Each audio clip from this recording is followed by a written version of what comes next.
This morning we're going to wrap up our series on the potent parables that Jesus shared while he was on the earth. If you're using one of those red pew Bibles near or around you, we are going to be on page 941. 941. If you're using an electronic device, you can go on the YouVersion Bible app, find today's event, and all the scripture verses will be in there, and so much more as well.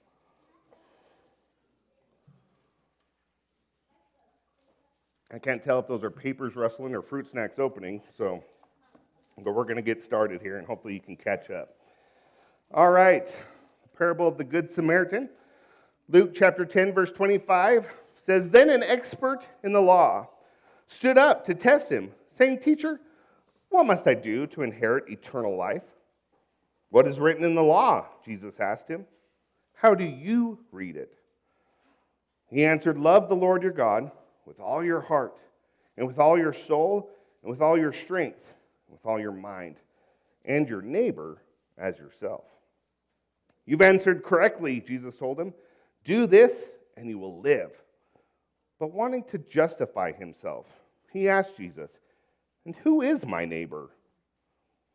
Jesus took up the question and said, A man was going down from Jerusalem to Jericho, and he fell into the hands of robbers. They stripped him, beat him up, and fled, leaving him half dead. A priest happened to be walking down that road, and when he saw him, he passed by on the other side. In the same way, a Levite, when he arrived at the place and saw him, passed by on the other side. But a Samaritan, verse 33 says, on his journey, came up to him, and when he saw the man, he had compassion. He went over to him and bandaged his wounds, pouring on olive oil and wine. Then he put him on his own animal, brought him to an inn, and took care of him. The next day he took out 2 denarii, gave them to the innkeeper, and said, Take care of him. When I come back, I'll reimburse you for whatever extra you spend. Which of these 3 do you think proved to be a neighbor to the man who fell into the hands of robbers? The one who showed mercy to him, he said. Then Jesus told him, Go and do the same. This is the word of the Lord. Will you bow your heads as we pray? Dear Lord, I thank you for this opportunity that we have to study your word, to learn from one of your parables this morning. Dear Lord, I pray that you would open our minds and ears to hear your voice. Reveal to us the truth that's found in your word this morning. Lord, I pray that you would use me today and that your Holy Spirit would speak through me. Help me to handle your text rightly and faithfully proclaim the power of your gospel. I thank you for all that you're doing, Lord, and I thank you for the opportunity that we have here to study your word. It's in your holy and precious name we pray. Amen. All right. Well, at the opening of our parable this morning, we see an expert of the law stand up and ask Jesus this question. What must I do to inherit eternal life? Luke tells us that this man stood up to test Jesus. Now, why anyone would want to test Jesus is beyond me. He definitely knows more than I do, so it would be impossible for me to test him at all. But apparently, this man was up for the challenge. That being said, the phrase here that we see, expert of the law, in verse 25, probably refers to a scribe, most likely a Pharisee. This man was very educated in Jewish law. And the question that he is asking Jesus is a valid one. The question of eternal life is one that has plagued mankind throughout all of history. We all want to know what happens to us when we die. What must we do to receive eternal life and live forever? That's the same question that many of us have today. It's the very question that the Jews had during Jesus' lifetime.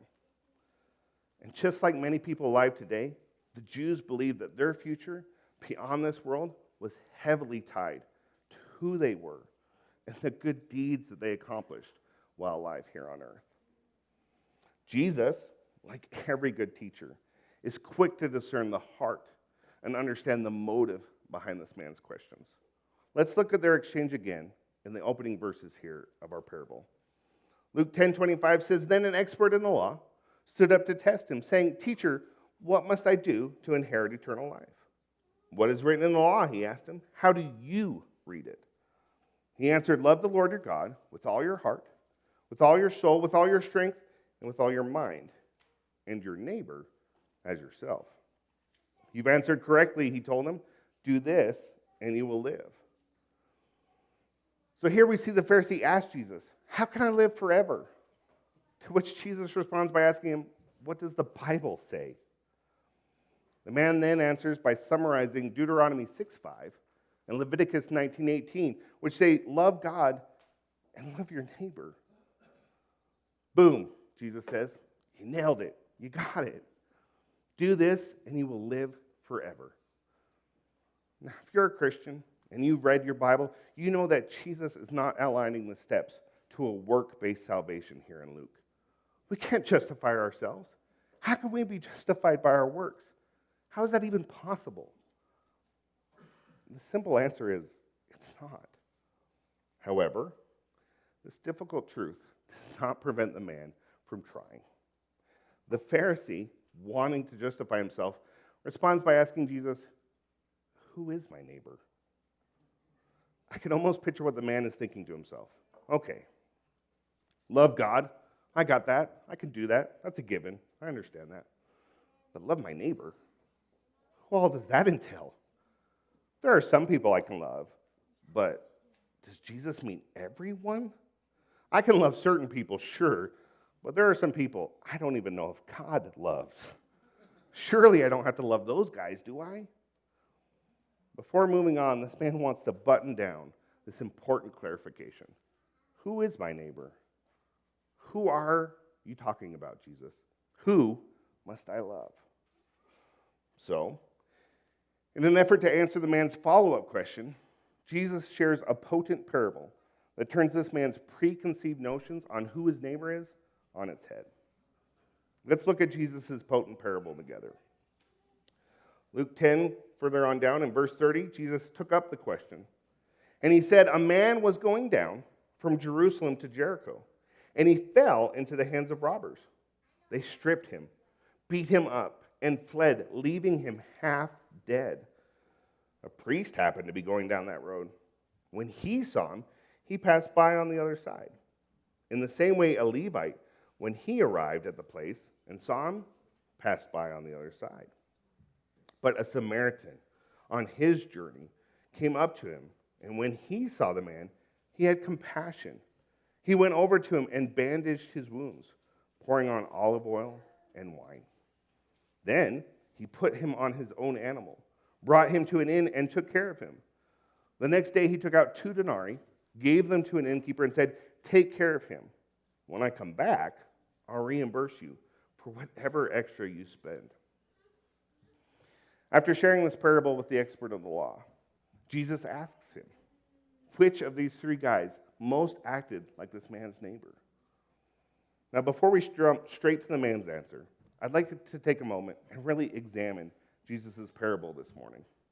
Let's look at the story that he shared. This is a story that could have been stripped straight from the headlines of the Judean News Network, JNN. The road in Jesus' parable was a very treacherous road.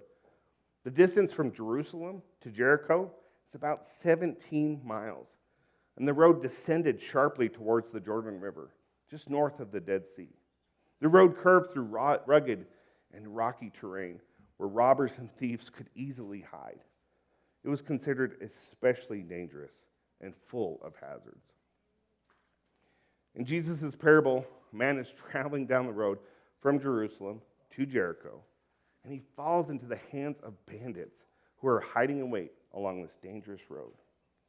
The thieves strip the man of all of his clothes, beat him up within an inch of his life, take all of his money and anything valuable that he has on him, and then leave him laying on the side of the road. Can you picture the scene that Christ is describing to this man and in turn to us this morning? Now let's look at our 3 characters from our parable this morning. Which one acted like the man's neighbor? Kids, if you're following along, we got to put our detective hats on. We got to be a gumshoe detective here. We got to figure this out. Which guy acted most like the guy's neighbor? It's like the game of Clue. Who did it? Is it Colonel Mustard? We don't know. Let's find out. Let's look at verse 31. First up, we have the priest. Verse 31 says, a priest happened to be going down that road. And when he saw him, he passed by on the other side. Let's talk about this priest. Priests served in the temple, and their highest duty was to offer sacrifices.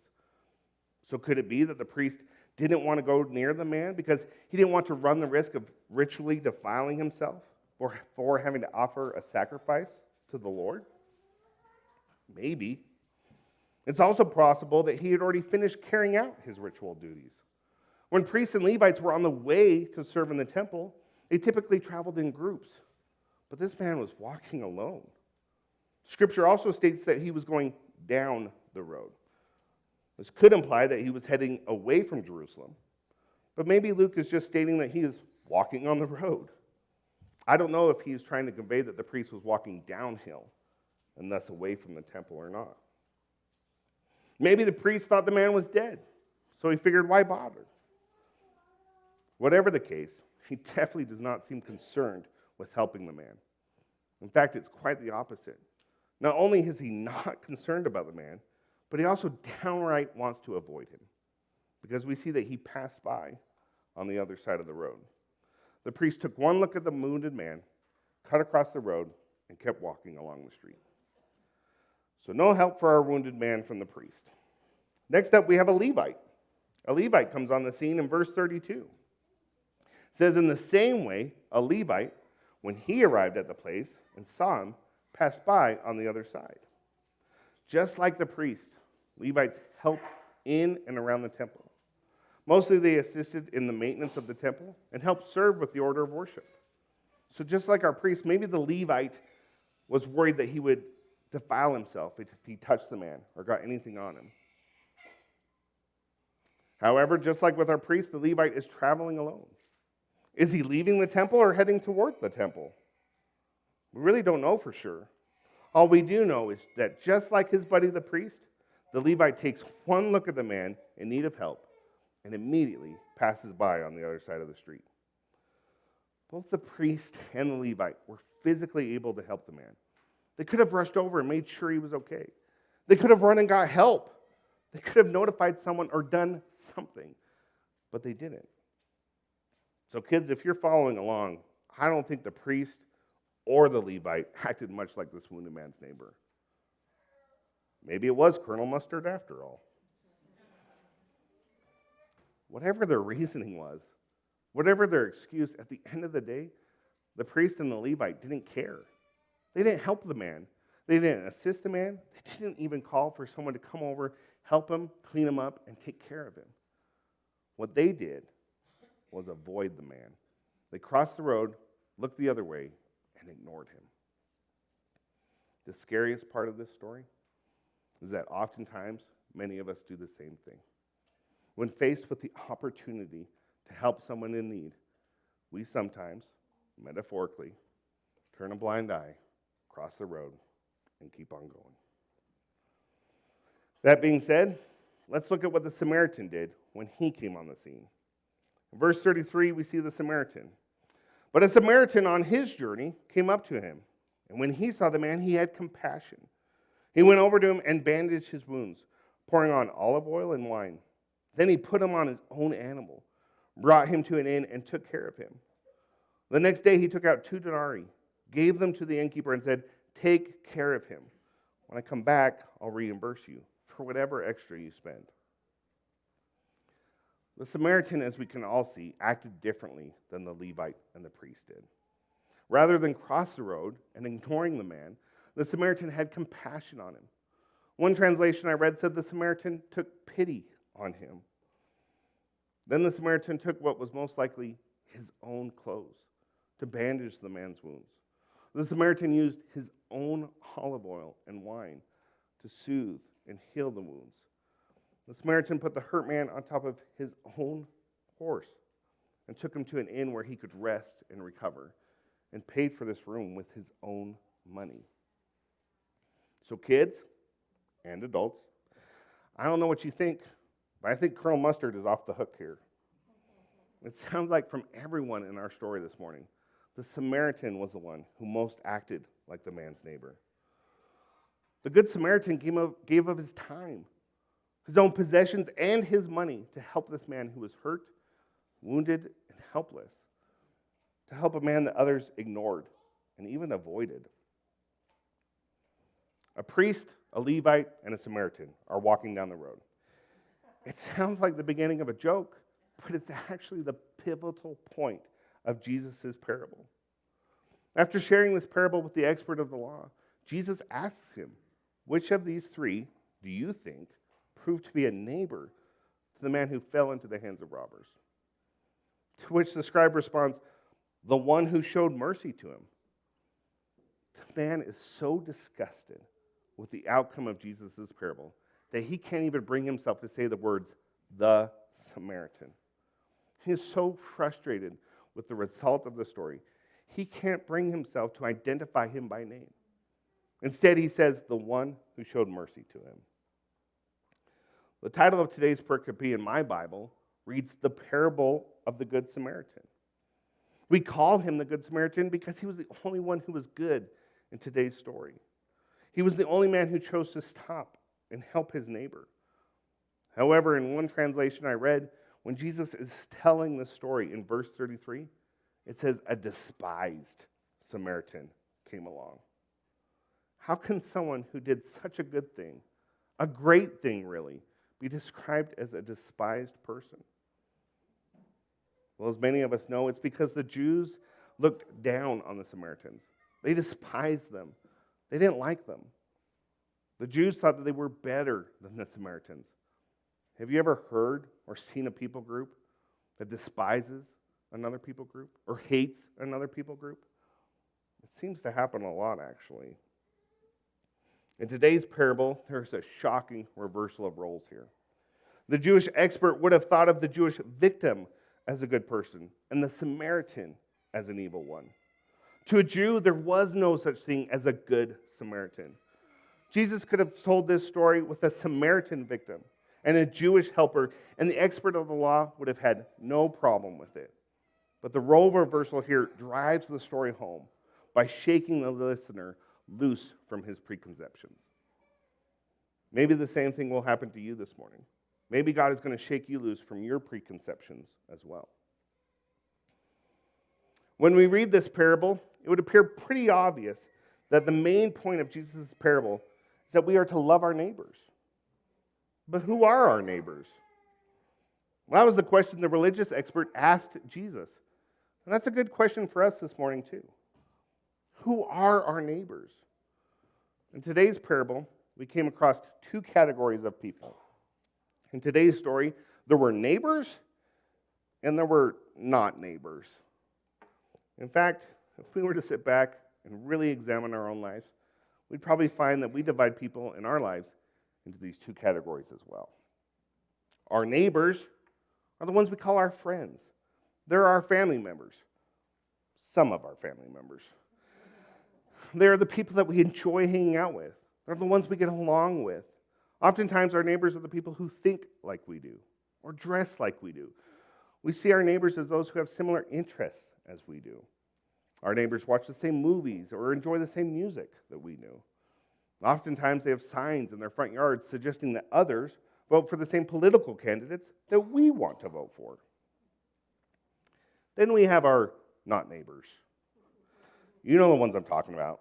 It's the family members that we didn't list in that first category. It's our coworkers who give us a sense of relief when they call in sick or quit. It's the people that make our eyes roll. It's our brothers and sisters in Christ who, when we see them coming down the hallway here at church, we duck into the bathroom to hide. It's those friends who call on us unexpectedly or stop by the house, and suddenly we remember the non-existent ham that we need to take out of the oven, or the long overdue library book that must be returned right now. If we were truly honest and transparent about our lives this morning, we would quickly discover that we have those we consider our neighbors and those we consider our not neighbors. That's how the Pharisee in today's scripture felt as well. The expert of the law had a list in his head of who his neighbors were and who his not neighbors were. There were people he felt like he could love, and those he had no desire to love. So who's our neighbor? If it helps, my closest neighbor is Crystal. Then Maddie, then my dog, then my cat, then everybody else. In all seriousness, though, Crystal is my closest neighbor. She's my wife. She's my spouse. If I don't love her, then it really doesn't matter whether or not I love for or care about anyone else. If I can't get that most important piece right, then forget about the rest. Who's our neighbor? Here's your answer. If you're taking notes, write this down. Based on God's word, I would argue that your neighbor is anyone who isn't you. Period. Our neighbor is anyone who isn't us. Our neighbors are not just the people who we like or the folks that we get along with. Our neighbors are not simply those who dress the same way we do or look like we do. Our neighbors are not the ones who vote the same way we do or have the same theology that we do. Our neighbors are each and everyone who's living in the world who isn't us. Our neighbors are everyone who isn't us, whether we like it or not. Who are our neighbors today? Who are your neighbors today? Let's think about this. If you live in the United States, then your neighbors are the ones living in Canada or Mexico. Our neighbors are the ones on the other side of the political aisle or on the other side of the courtroom. Oftentimes our neighbors are our friends, but sometimes they're the people that we despise or the people that are our enemies. The Samaritan was not expected to be the hero of Jesus' parable. The Jews and the Samaritans did not interact with one another. They despised each other. The Jews looked down on the Samaritans the very same way that sometimes people in Bountiful look down on those who live in Rose Park. Many of us know it's easier to love your friends than it is to love your enemies. But here Jesus is making it abundantly clear that we are to love our enemies too. Put yourself in the place of our characters today. Put yourself in the place of the people in today's parable. The priest, the Levite, the Good Samaritan, even the wounded man. The wounded man was the religious leader's neighbor. On the flip side, the religious leader was the wounded man's neighbor, even if they didn't act like it. Our neighbors don't always do the right thing. Sometimes they're the ones who sin against us. Our neighbors are the ones who cut us off in traffic. Our neighbors are the ones who wrong us or talk poorly about us. God commands us to love those who do wrong against us, as difficult as that is to hear. We are to love others, even our adversaries. The Jews were called to love the Samaritans. The Israelites were called to love the Egyptians. Esau was called to love Jacob, and Abel was called to love Cain. As followers of Christ, we are commanded to love others. This includes those living on the other side of the street, the other side of the tracks, or the other side of the border. It sounds simple, but it's not always easy. And without God's help, sometimes it's downright impossible. So what's the point of all this? What's the main point of our parable this morning? Obviously, it's to love one another, right? I mean, that's what we see here. It's to love our neighbors. We've all read this parable before. As kids, many of us grew up hearing this parable in Sunday school. We all know this parable from reading this parable in Sunday school, that we're supposed to love our neighbors.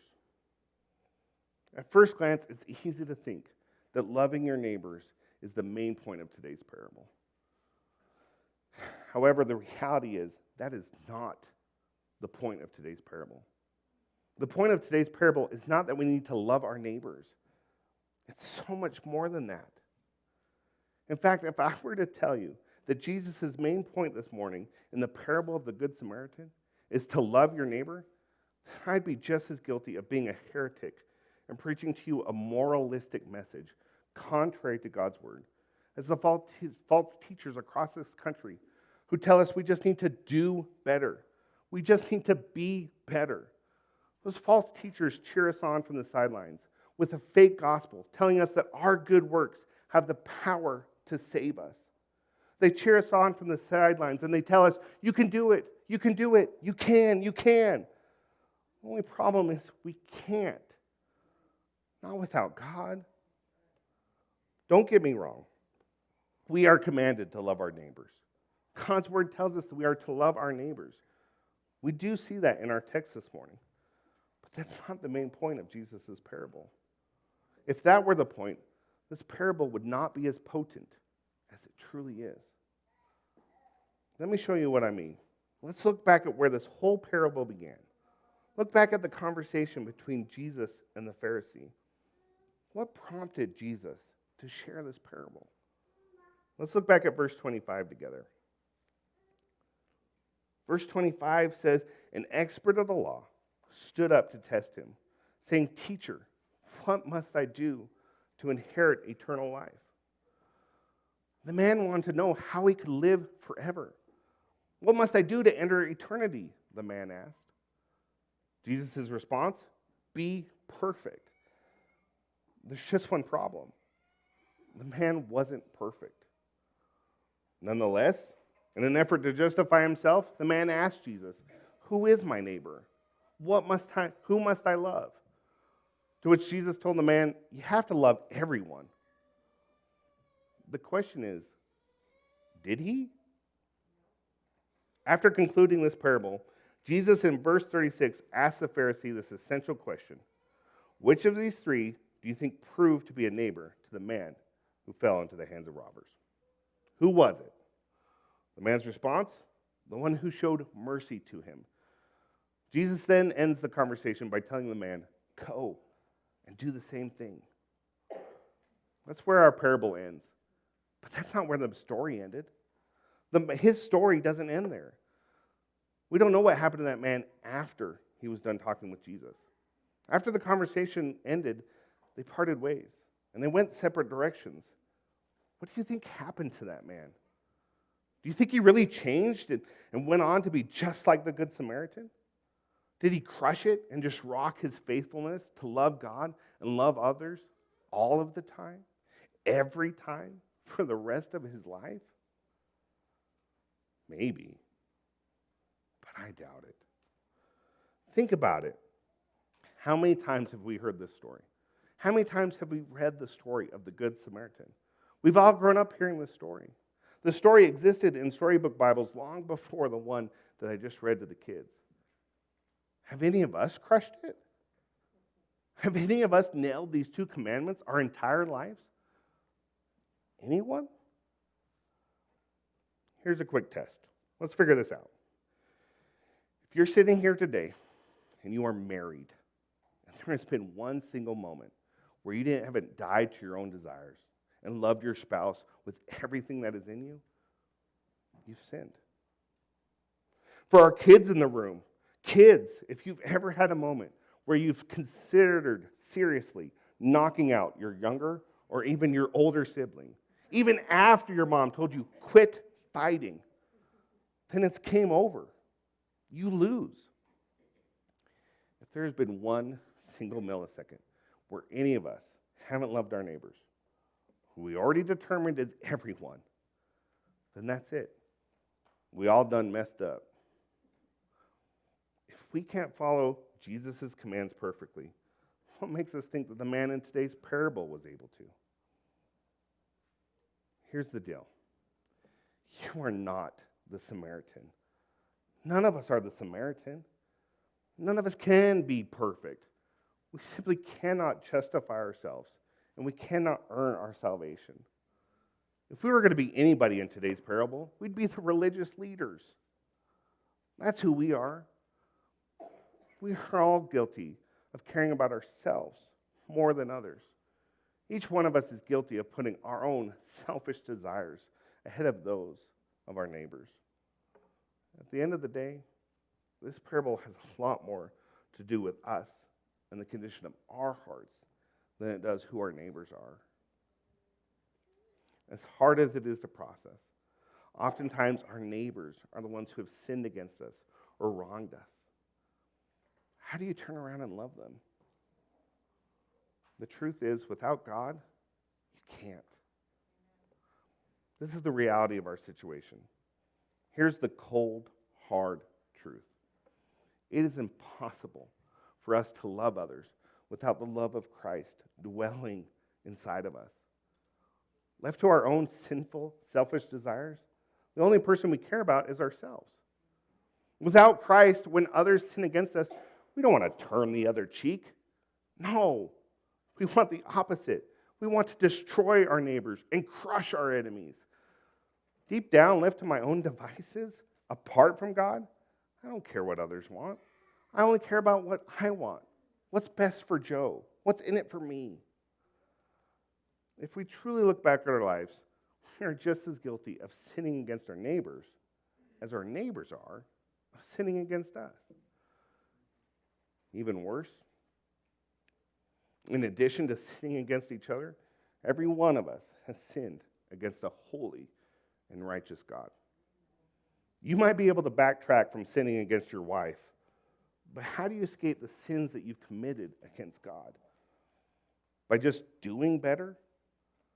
By our good deeds? Come on. The point that Jesus is making through this parable is that the only way for us to get to heaven is for us to be perfect. The hard reality of our situation is that none of us are perfect or ever will be. How can we be justified? How can we earn our salvation? It's impossible. No matter how old you are or where you are in life, you've already failed. Each one of us has already broken these two powerful commandments: love God and love others. Even if we were able to reset the game of life right now, half of us wouldn't even make it out these doors without a sinful thought or unrighteous behavior. Not to mention making it through the end of the day, in which case it's game over, all over again. Thankfully, there's hope. Because where we are imperfect, Christ is perfect. Through this parable, Christ is calling on us to be reconciled, not just to our neighbors, but to God. Maybe you're sitting here today and you feel like you're an enemy of God's, or even worse, that he's an enemy of yours. Whatever the case, if that's you this morning, be reconciled to God. If you hear Jesus calling you this morning to be reconciled, come talk to me. Let's talk about the beautiful picture outlined in Romans 5 that shows us that even while we were still enemies, Christ died for us. Where we fail to keep the commandments, Jesus has been perfected in them. Jesus lived the perfect, sinless life that none of us are possible of coming even close to living. We don't have to win the game of life on our own because Christ has already defeated sin, hell, death, and the grave for us. Praise God that we don't have to try to earn our salvation because none of us can. In the end, we would all come up short. The gospel isn't be better. The gospel is he is perfect. The point of Jesus' parable is that no one, not one of us, is capable of earning our salvation and gaining eternal life on our own. Not one of us is able to love his neighbor every time, all the time. So what do we do with all this? What's the application for us today? Well, for one, love your neighbor. Love your neighbor. That's in here. But there's so much more here than that. The point of today's parable is that without a love and devotion to God, none of us are capable of loving our neighbors. Without the redeeming, transforming work of God actively taking place inside of you, it's impossible to even come close to fulfilling these commandments. If you set out to love your neighbor as a means to morally earn your salvation and gain access to God's kingdom, you're not going to make it very far. However, if God is truly living inside of us and transforming us, We should desire to serve others. If you love God and you want to honor him, then out of the abundance of a love for the Father, you will find yourself wanting to help others and love others the way that Christ loves us. The amazing thing about the gospel, the incredible thing about today's parable, is the wonderful blessing that comes from understanding that there is nothing that we could possibly do to earn our salvation. We are not justified by our works. We are justified by our faith. Don't be like the religious leaders in today's parable. Don't risk your salvation by putting your faith and your hope into your own works in order to justify yourself and earn your own righteousness. If you put your faith in your good deeds, there's only one way that's going to end. For the Christian, you can rest assured that your salvation is in Christ alone. We hear all the time that life is about risks. Here's what Charles Spurgeon once said about risks.